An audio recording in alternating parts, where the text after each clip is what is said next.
направлении 1/4 финала, весовая категория до 70 килограммов.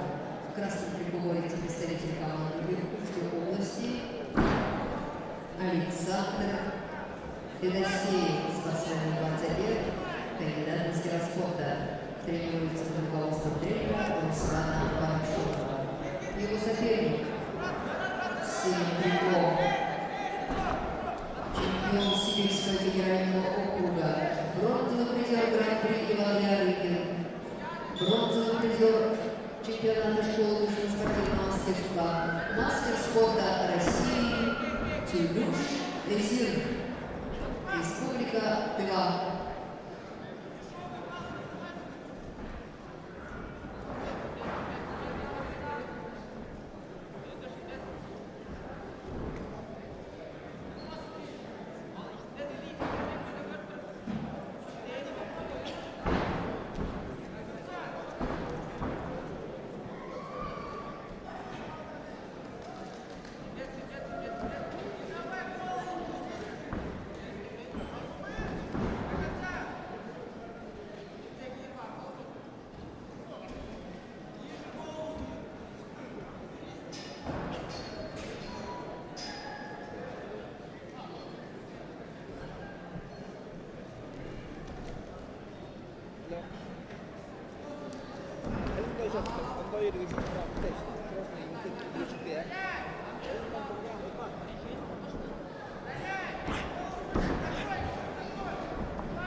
это время схватку выиграл Тюлюш и Зир, Республика Тыва.